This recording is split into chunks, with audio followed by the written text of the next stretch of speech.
to play that thing where we can hear it? Mom, I have to practice or I'll never sound good. You'll never sound good because you're playing a bagpipe. I have an announcement. The Barn Theater in New Jersey is ours if we want it. We're not moving to New Jersey. That's actually a good theater. Ed's going to offer us a 5-year contract. Wait, what if we don't do enough business at the barn? Well, then we're screwed. I vote no, okay? I have a girlfriend. Les, how do you vote? Okay, then. Goodbye, Akron. I will not be back. Hey guys, how you doing? Good morning. Hi. John, it's so nice to meet you. I just wrote about Tetris a couple weeks ago for something, and I'm a big fan of Stan and Ollie, and so when I saw your name, I was immediately like, oh yeah, I definitely would like to talk to him for sure.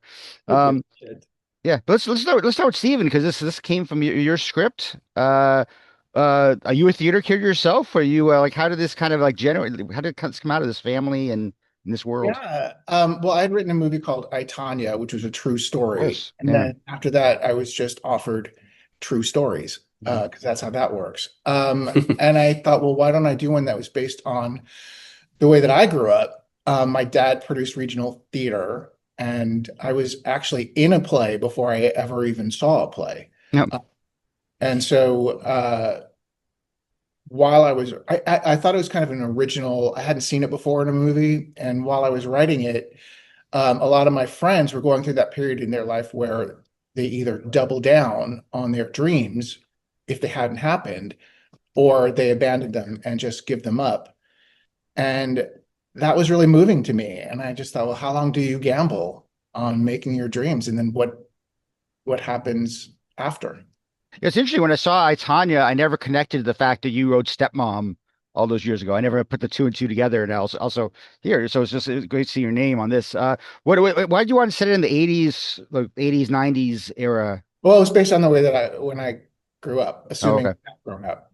And John, what kind of interested you? Like when you got the script, was it just like a typical like producer sending it to you? And when I got the script, it was. So Bryan and Allison were attached already. So the whole package coming together with, obviously with Steven and Bryan, who'd made I, Tonya, and then Bryan Cranston and Allison Janney together. It was like one of those you don't get often, you don't get that kind of caliber coming to you. So early as a director, usually you're on a bit earlier and stuff. But so, I had huge hopes for it before I even read the script. And thankfully, Steven did such a brilliant job of the script. And so I was kind of in really from the moment it arrived in my inbox before I even opened it, just with the caliber of people involved, So, and I was always interested in theater. It was musical theater that really made me want to get into directing in the first place. I grew up really loving,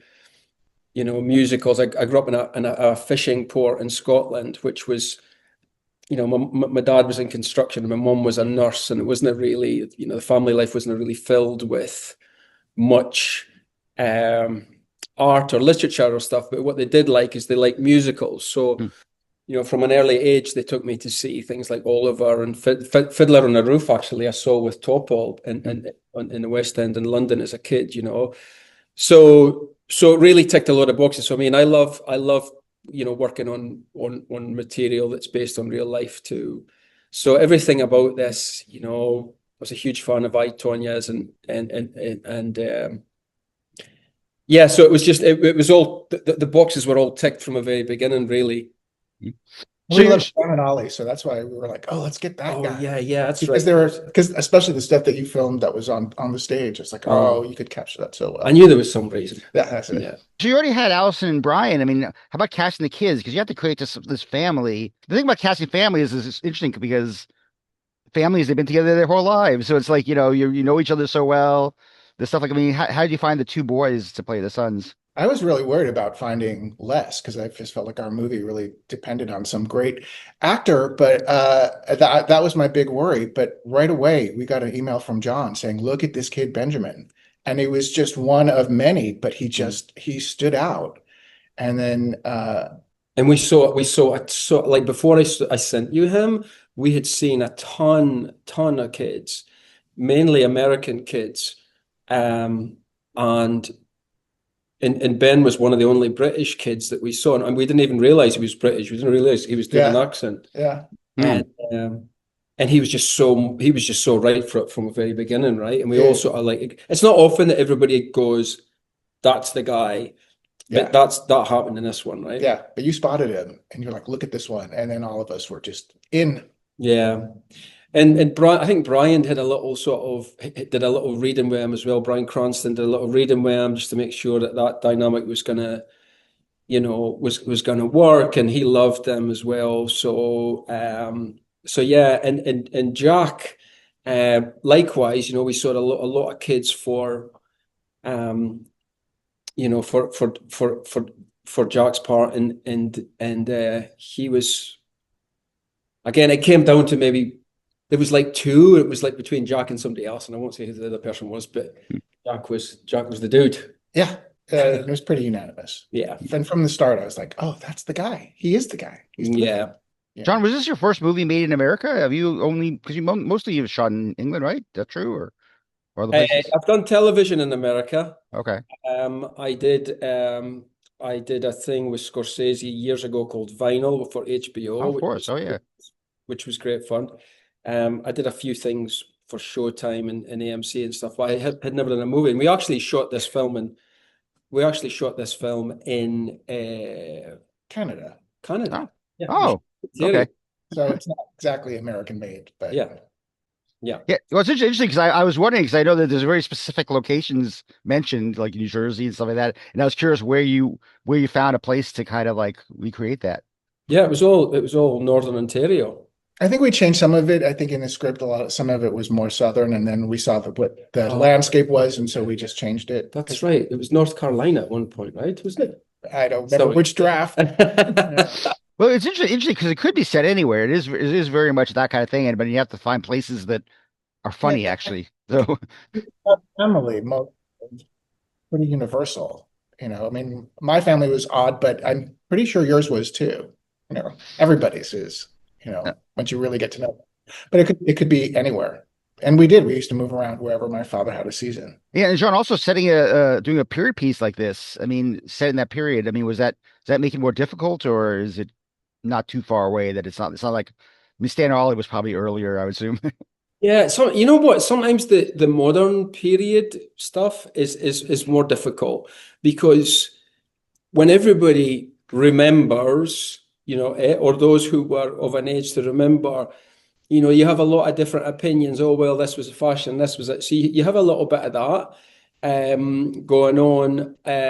So I mean, to source things, it's probably easier and probably slightly cheaper. But in terms of people's opinions of how it was then, that's maybe more. There's more discussion comes through that, But these were, because it's a theatre family, they were quirky, and a lot of our costume and the choices, even with Brian's like moustache and stuff, it's quirky, and it could have been 70s as much as 80s or 90s, or yeah. So start with you, Steven. What would you like people to get out of this movie? I mean, it's a fun comedy, it's a fun characters, but do you have any thing that you'd like people to get out when they see this movie? A lot of it is just about hope. I was very lucky because I was a weird kid, but I was lucky because I was really surrounded by hope in the theater community, which is very hopeful. You wouldn't go into it if you didn't have a lot of hope. And a family that was very hopeful, and it didn't wear off. For me personally, I'd like theater kids to find this movie and have them say, "Oh, I can relate to that." Yeah. And I think for me, it's about finding your place. It's about finding your place in life, your identity, and it's about family, whatever or whoever your family is, and whatever you choose, whichever tribe you choose to sort of belong to, or where you fit in as well. It's about finding that. That's something that was very sort of prevalent to me when I read the script. And also, to pick something that you love to do and to go after it. I think there are a lot of angry people walking around who never tried, and to gamble on yourself. Can you imagine your mother's face when the money comes in? wish I knew how to do it. You will. Good things are coming, boys. I can feel it in my bones. Maybe that's arthritis. Are you popular in middle school? 5 people are popular in middle school. I'm not doing any more musicals. You don't even pay me. Well, you're not very good. You have to dream things into happening. You're either all in or you're not.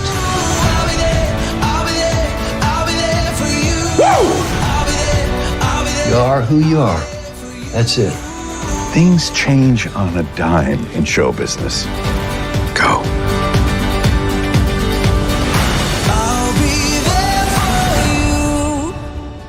Good night. So stop talking. You don't always get to have the last word, you know. You're right. Then stop talking. I am. I mean it. Sweet dreams. I knew you were going to do that.